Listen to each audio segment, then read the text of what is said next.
Olá pessoal, bom início de semana para vocês. Bem-vindo aqui ao nosso canal Cripto Investimentos nessa segunda-feira, dia 17 de janeiro. Então, galera, o mercado está dando uma esfriada aí, alguns ativos deram uma recuada, outros caíram bem, né? Estou até observando aqui a Baby Doge, tá? Ela caiu aqui cerca de 16%, né? Ela está fazendo aqui uma pernada infinita para baixo, normal, tá? Mas qual é o conteúdo desse vídeo aqui afinal? Não vai ser exemplo aqui, a gente está tirando da Baby Doge, né? E que o exemplo da Baby Doge é o que? É aquele negócio de a gente falar hold, hold, hold. E a gente esquecer dos traders, né? Eles existem, coexistem, tá? E eles também vão ganhar. Então eu acho que os dois têm que coexistir, tá bom?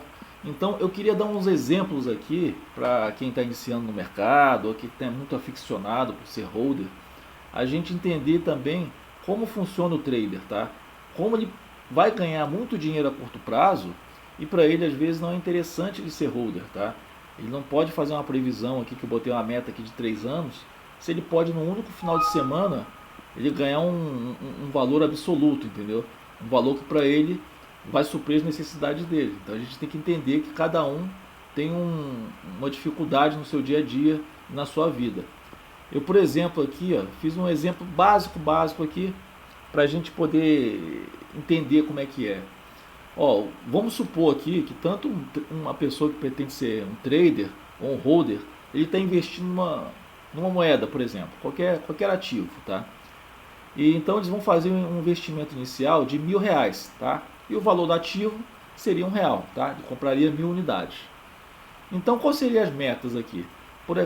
Nesse exemplo aqui, o do trader seria 150%, que eles falam, vou esperar aqui, sei lá, uma semana, 2 semanas, um mês, isso daí pode demorar, entendeu? Mas ele quer fazer essa meta. Já o holder, ele tem uma previsão de R$ 20.000, né? Então essa previsão para ele aí é cerca de 2.000%. O que vai acontecer? Ele simplesmente, quando o trader atingir esses 150%, ele vai pegar os 2.500 para ele. Se ele botou 1.000, 2.500 para ele está maravilhoso, tá? E o outro, ele vai esperar a previsão dele. Pode, sei lá, demorar 1 ano, 2 anos, 3 anos ou nunca acontecer.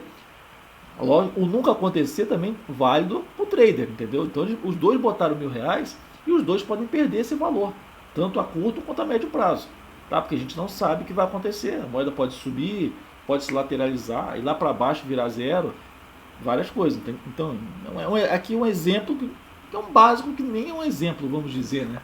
Mas embaixo a gente já começa a mudar um pouquinho. Por exemplo aqui, vamos dizer que um cara desse pegou um empréstimo de R$ 10.000, né? Para pagamento lá em 36 vezes lá no banco dele lá, né? Aí não sei quanto ele vai pagar, beleza, são 3 anos que ele vai ter que pagar esse empréstimo. Então tem o seguinte, o trader, se ele pensar que a curto prazo, até botei aqui 150% também, ele pode atingir R$ 25.000 e o holder está pensando em 3 anos, né, atingir 2.000% e pegar R$ 200.000. Pô, lógico, uma grana excelente. Ele vai pagar isso daqui, mas de repente lá com 3 anos, 2 anos e meio, 4 anos que seja, ele acabou de pagar a dívida dele e a moeda ainda pode à frente valorizar e, né, cobrir o prejuízo dele. Mas o que vai acontecer?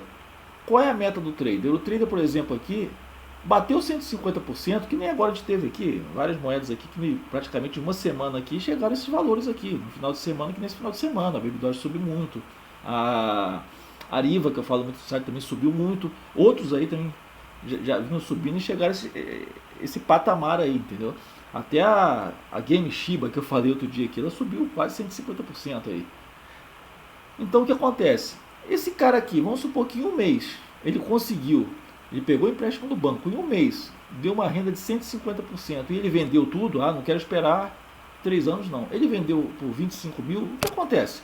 Ele vai voltar lá no banco, vai negociar a dívida com ele no banco lá, para quitar tudo à vista, vamos supor que ele pague lá 11 mil, 12 mil reais, tá? 12 mil reais. Vai pagar lá, porque ele pegou o empréstimo, vai pagar 12 mil reais lá no banco. Para ele sobrou o quê? 13 mil reais. O que ele vai fazer? Ele vai pegar esses 13 mil reais, vai tirar 5 mil reais, vai fazer o churrasco dele, vai comprar uma roupa nova e vai terminar a obra no quarto. Beleza. E sobrou 8 mil reais que ele vai reinvestir em qualquer moeda. E muitas vezes ele pode, inclusive, reinvestir nessa própria moeda que ele ganhou 150%, porque essa moeda pode ter recuado depois disso. Então ele vai lá e vai comprar quase a mesma quantidade que ele tinha pego com empréstimo. Ou ele vai entrar em outra criptomoeda, um outro ativo qualquer. Ele ganhou. O holder, ele vai esperar os 3 anos para ver se atinge esses 2.000%.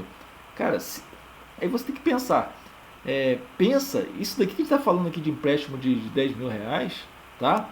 Não fiquem pensando que o cara é maluco, o caramba 4, não. Que isso daqui é mais comum do que muitas pessoas pensam. O que tem de gente que pega empréstimo em banco, o que tem de gente que vende carro para entrar, vende a casa, vende o pai, vende a mãe, pô, não está no gibi. Então acontece com muita frequência. Nesse embalo de que o negócio vai bombar, daqui a 3 anos eu vou ficar milionário, acontece isso. Então nesse caso aqui, muitas vezes o cara tem que pensar o seguinte, qual é o salário, o trabalho que o cara tem.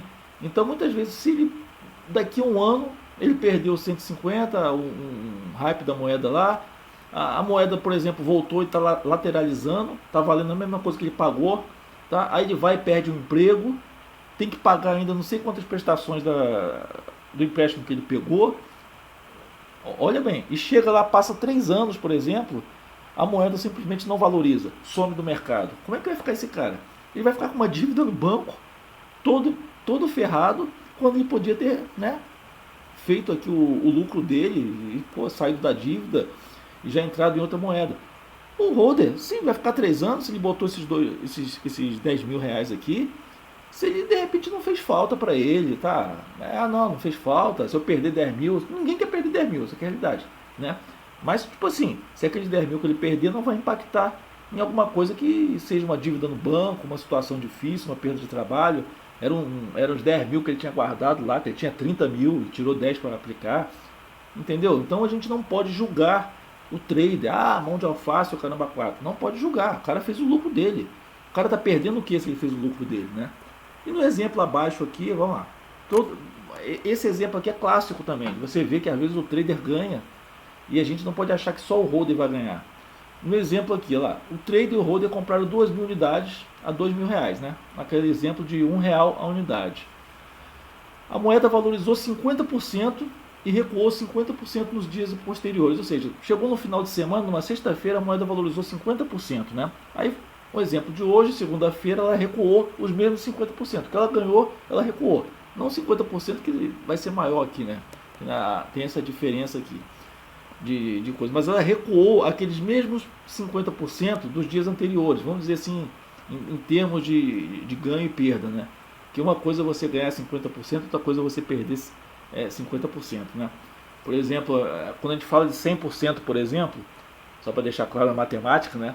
Se o cara tem 100 reais, ele ganha 50%, ele passa a 150 reais. Se depois ele perdeu 100%, ele não volta aos 100 reais, né? Ele fica zerado. Essa que é a realidade, né?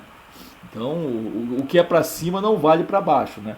Então, por exemplo, só para ter um exemplo aqui, se ele ganhou 50%, por exemplo, se ele tem 100 reais e ganhou 50%, ele foi para 150 reais. Se ele perdeu 50%, ele vai para 75 reais, tá? Aqui, eu quero deixar claro que o 50% que eu estou colocando aqui é tipo assim, o que ele ganhou, ele voltou a perder. Então a gente poderia botar 25%, né, que seria a margem aqui, mais ou menos da situação aqui, mais ou menos seria um pouco perto disso, tá? É só essa matemática só para vocês entenderem. O que ele ganhou, ele perdeu, vamos dizer assim, tá? Nos dias posteriores. O hold, por exemplo, ele vai dizer que vai aproveitar a oportunidade e vai comprar mais de 1.000 moedas e vai gastar com isso mais 1.000 reais, ou seja, a moeda recuou, ele falou, pô, vou entrar de novo com mais 1.000, né? Para ele fazer 3.000 moedas. O que o trade vai fazer? Se recuou aqueles 50% que ele ganhou, ele perdeu no dia seguinte, né? Com a proporção lá da perda, por exemplo, a gente podia falar em valores que era melhor, né? Se ela estava 75 centavos e foi para R$1 e depois ela recuou para 75 centavos, fica melhor a conta. A gente só nesse exemplo, o que ele ganhou, ele perdeu.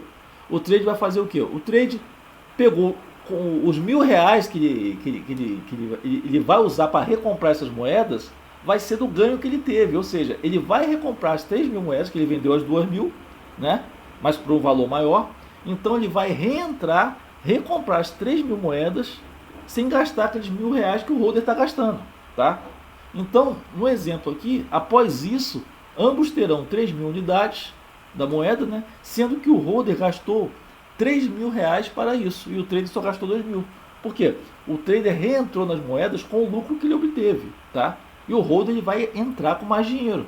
Então, só um exemplo aqui, que é pra gente às vezes ficar, não, porque o trader, o cara que é trader não ganha.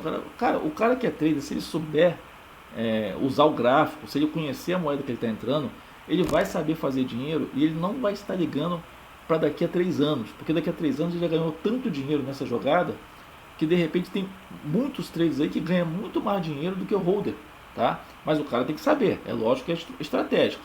O holder, ele vale a pena, se o cara botou um dinheirinho, não está fazendo falta, ele não está ligando, quer esquecer, beleza, a moeda valorizou lá na frente, fez. Agora o trader, muitas vezes ele não pensa lá na frente, você não sabe qual é o problema dele, se ele quer ganhar dinheiro rápido, se ele sabe fazer essa jogada e ele vai ganhando, que lá na frente a moeda estourar para ele não faz muito efeito, né? Porque ele ganhou muito ao longo do período. E basicamente é isso, galera. É só para a gente não questionar muitas vezes, porque o trader, que é o holder, o trader vai chorar amanhã. Não, o trader não vai chorar, tá? Quem chora não é o trader, quem chora é quem se desfaz da moeda, tá? Quem se desfaz de uma moeda por desistência. Essa moeda não vai dar nada, vou vender e tchau, entendeu? O cara às vezes vende pelo mesmo valor que comprou, deu 10%, o cara ficou ali um mês, a moeda não valorizou 5%, o cara vende com 5% de lucro e sai, essa moeda não vai dar nada, e amanhã a moeda valoriza muito. Esse cara vai se arrepender, esse cara em si. Agora o cara que é trader mesmo, o cara que trabalha com isso, que ele sabe jogar, ele nunca vai se arrepender de um hold, né, que a moeda valorizou. Se ele tivesse holdado, ia ganhar X lá na frente. Ele nunca vai se arrepender, porque ele ganhou tanto com essa moeda ao longo do tempo, que para ele não tem assim muita importância isso. Então, só para a gente saber como é que funciona o mercado, galera. Então a gente tem que saber que as moedas caem e sobem, porque muita gente faz a venda, muita gente negocia, fez um lucro alto, vai fazer. Baleia, por exemplo, a gente está falando aqui de 50%, 100%, mas a baleia, por exemplo, se ela colocou uma quantidade grande, bateu 20%, às vezes ela despeja, vende, porque 20% para quem tem muito é uma grana imensa. Então o mercado é assim que funciona, a gente tem que conviver com isso e deixar rolar. Muitas vezes você pode, um ativo ele valorizar muito como hold, muitas vezes até o contrário, porque quando essa moeda começa a ficar esquecida um pouco no mercado, porque até essas baleias elas começam a procurar outros ativos novos no mercado e começam a abandonar um pouco isso. Então aquelas pessoas que vão ficando ali, vão ficando, e daqui a pouco lá para frente começam outras pessoas a entrar, essa moeda começa a valorizar, e às vezes as pessoas que entraram lá atrás começam a ganhar. E de repente sem muito esse fantasma da baleia, porque geralmente as baleias já migraram para outro projeto e estão lá despejando em outro projeto. Tá bom, galera? Valeu aí, um abraço, daqui a pouco a gente faz um outro vídeo aí.